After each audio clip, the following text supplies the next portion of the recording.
There are moments in life that arrive without warning, quiet, ordinary seconds that suddenly open into something unforgettable. It happened on a cold, rainy afternoon in a busy café, the kind where people walk in hurriedly, dripping umbrellas and shaking off the chill.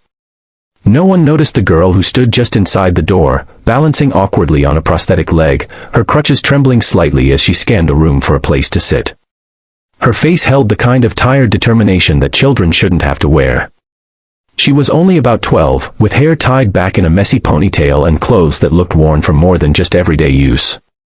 But what truly caught attention, not immediately, but slowly, like a realization settling in, was the loneliness in her eyes.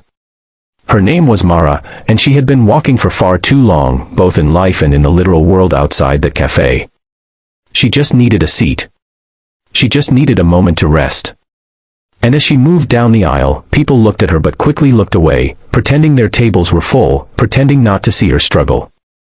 That was the moment she stopped beside a man, a single father named Rowan, who sat with his two young children, Isla and Grady, both quiet, both watching Mara with curiosity instead of fear or discomfort. And with her voice small but steady, she asked the question that would change everything, "Can I sit here?" If you believe in kindness, second chances, and the power of small moments to change lives, please like, comment, share, and subscribe to Kindness Corner.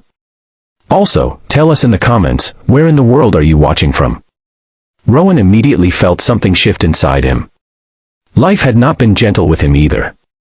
He had lost his wife 3 years earlier to a sudden illness, and since then he had been carrying the weight of raising 2 children alone while working long hours as a mechanic. He recognized exhaustion when he saw it, but Mara's exhaustion was different, heavier, deeper, as though she carried not just her school bag but an entire world on her shoulders. He motioned for her to sit, sliding his own chair slightly to make space. Mara hesitated, her cheeks flushed with embarrassment, but the kindness in Rowan's eyes steadied her. She lowered herself into the seat, her crutches resting beside her, and exhaled as though the simple act of sitting was a gift she hadn't expected. Rowan noticed her shoelaces were frayed, her fingers red from the cold, and the faint smell of rain clinging to her clothes. The kids watched her closely. Isla offered a shy smile, and Mara returned it with equal shyness, as if she wasn't used to being welcomed anywhere. As minutes passed, Rowan sensed a story behind her silence. Mara explained in a halting, careful way that she had been walking home from school when her prosthetic leg started hurting. Her mother worked double shifts and wasn't able to pick her up, and there was no bus she could afford to take. She had been born with a congenital condition that led to the amputation of her left leg when she was a toddler, and though she spoke of it plainly, there was a quiet ache in her voice that came from years of having to be braver than most adults. She didn't want help, she said, she was used to managing alone. But today, something inside her had cracked, she just needed a space to breathe. Rowan felt a sting behind his eyes. He remembered all the days he himself had pretended to be fine for the sake of his children, the days he had smiled while breaking inside. Mara was doing that now, smiling not because she wanted to, but because she didn't know any other way to survive.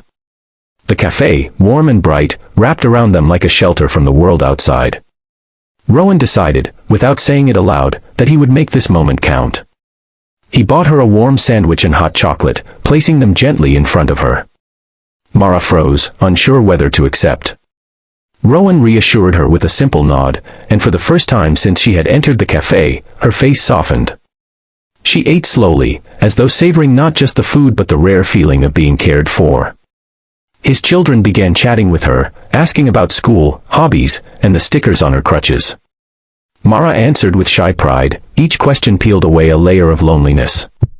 Rowan watched the scene unfold and felt something rise in him, a reminder of how deeply kindness could heal, not just the receiver but the giver too. As Mara finished eating, attention returned to her expression. She confessed, in a voice barely above a whisper, that she feared going home. Not because anyone would harm her, but because her mother would be overwhelmed with worry and guilt once she learned how far she had walked alone. Her mother, Leona, had been working non-stop, ever since Mara's father left them.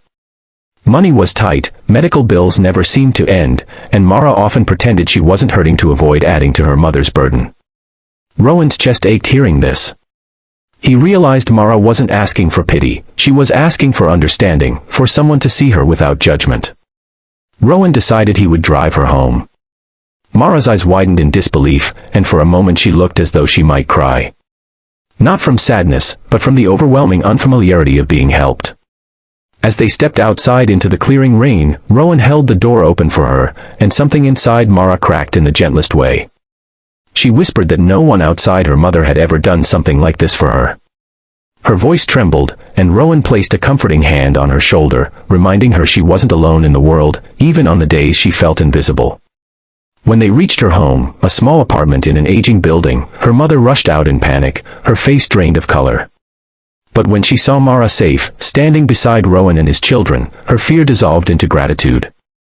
Leona thanked Rowan repeatedly, tears streaming down her face. In that moment, it was clear how fiercely she loved her daughter, how hard she was fighting to give her a life with dignity. Rowan felt a familiar sense of connection, two single parents, both trying to do their best, both carrying burdens no one else could see. Mara turned to Rowan and suddenly broke into tears. Not sad tears, but tears of release, of relief, of finally feeling seen.